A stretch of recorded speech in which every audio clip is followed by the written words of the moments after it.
here with another Digilogue Decode, and today we're focusing on producers.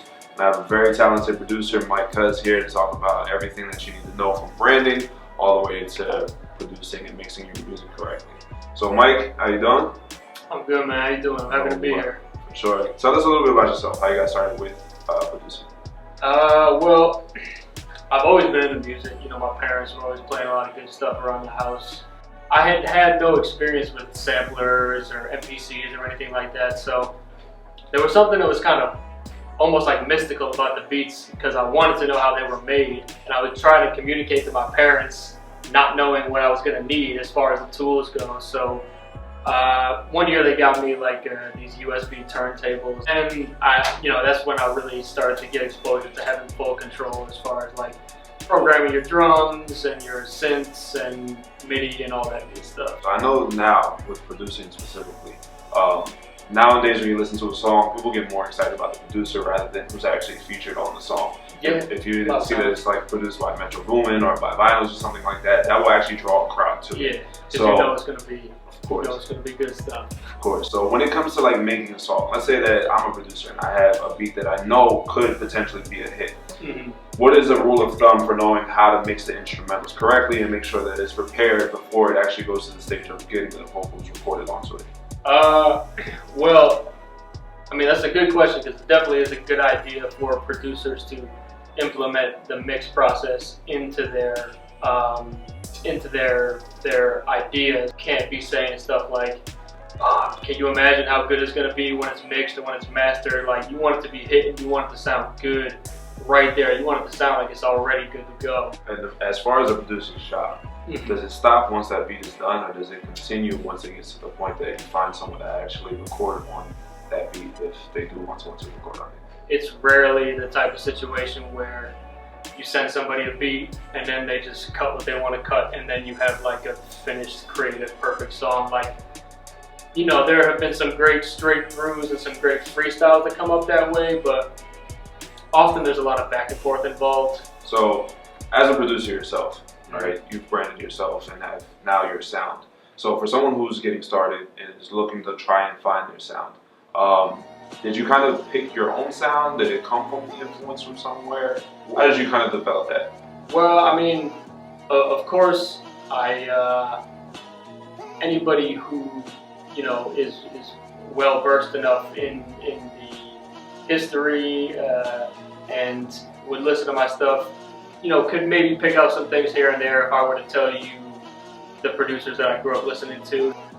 I really don't have anything that mirrors anybody too strongly, but of course I'm definitely inspired by day-to-day life and just by the work of the people that I grew up listening to and still look up to. How do you find artists that you put on? Or how is it, let's say if there's a producer right here in New York City who has a lot of hits on the computer, but they don't have that right artist to work with.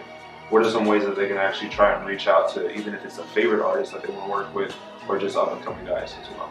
Finding an artist who is going to, you know, do what you want them to do. Obviously, if you're a producer, you feel strongly about the beats that you're making and you want them to get the right treatment. So finding somebody who is going to do that, who is also going to, you know, match your hustle and be conducive to the process can be a tough thing. And you might try that relationship out with a lot of artists, and you may find that, you know, it's not that easy, you know. So it takes a lot of trial and error.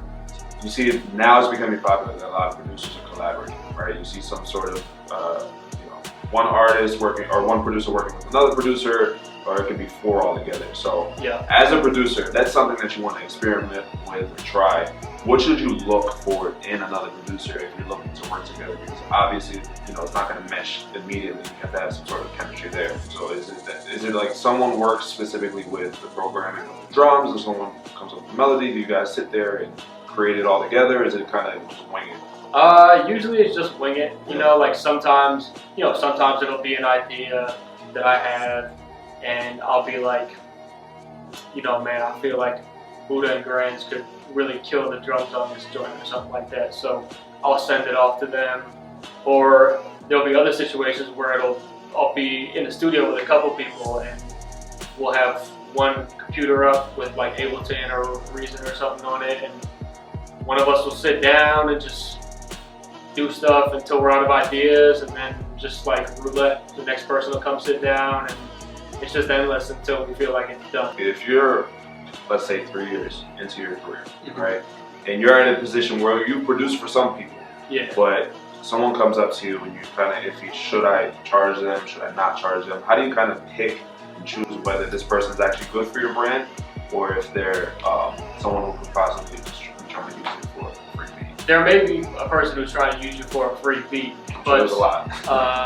you know, if they have a following or if they're buzzing themselves, then, you know, regardless of their intentions, you could be using them too. You never want the price tag to stand in the way of your creative potential. If you, whether it's that route, or if you have a song that's now streaming on Spotify, or if you have a song that's now playing on the radio, what should you do financially to protect yourself? Register with a PRO like SCAP or BMI, because they're going to be the ones that... You have to say that again. People have to really understand it. Say it one more time so that they understand.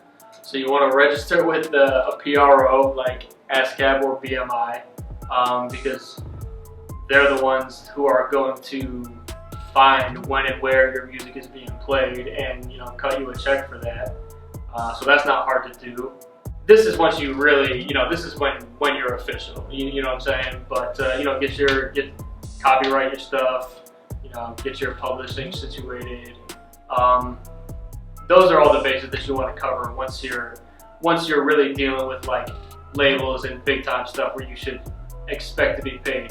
Now, you don't have to wait until you're a big name to do that. You know, you can register with a PRO right now, like online. You know, and that's a good task to tackle before, you know, you accidentally produce a hit and you got, you know, 48 hours to get your paperwork in order. We're here in New York City, and you know that a big part of specifically hip hop in New York City was sampling, right? Yeah. And you know how that works, and I'm sure you've used a couple samples in your day as well. Yeah. Getting that cleared. Sometimes you hear people hear all the time, I'm going to get a sample cleared, and that's why a song couldn't, you know, make it onto an album. Yeah. How does a producer kind of protect themselves, you know, legally if they do use samples, or should they use samples? It's kind of murky water. You know, it's a nuanced question. I would advise like avoiding Michael Jackson or the Beatles if you want to get paid. Even more so, like if you're using a sample, right? Yeah. Is there a certain way? I know a lot of people, I've heard songs where a producer will just take a loop and just play it over and over again. So do you think that a lot of people think that that's stealing of creativity? Yeah. So do you think that it's more of an artist should find a way to creatively use it? And if they creatively use it, and if they flip it and they add filters to it, do they have to get that sample cleared if it's not recognizable as well? Technically, you should get all samples cleared. If you could bury it enough, you know what I'm saying? Like, you might be able to get away with not clearing the sample. At the end of the day, sampling is in the fabric of the genre, so it's never gonna go away. Me, you know, I'm aware of the problems that it could cause, but it never really stops me from sampling anything. Right. It's the nuance too, because it depends a lot on whoever owns the copyright. I'm not gonna stop sampling. Yeah. And it sounds like your idea is basically, don't stop your creativity because of either legal issues or money. It's just kind of do what you want to do and get to that territory once you explore that. Yeah, totally, man. Like, you don't want to get too ahead of yourself. Again, like, it's good to do your research. It's good to read up. It's good to be aware of the action that you will have to take, but that's pretty much it. Just final thoughts. If you were going to talk to yourself back when you were, like, let's say 17, okay, what are some tips that you would give yourself, or that producers at home can use, that, you know, that they need to know right now, that you wish you knew back then also?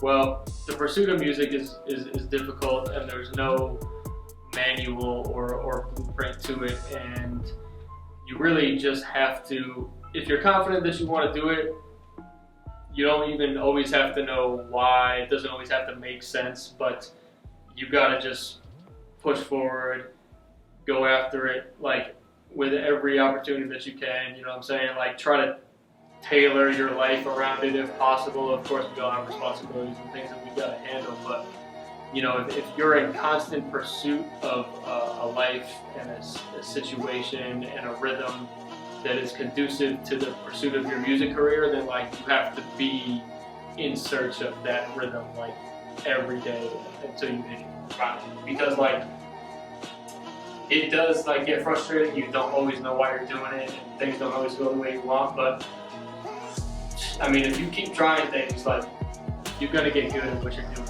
and you're gonna find something that works. So Thank you very much. my friend, how's it going? Of course. Thank you guys for checking out the Digilogue. Check out our website also if you can see some upcoming events in New York City, especially in New York City as well. SteelSessions.com.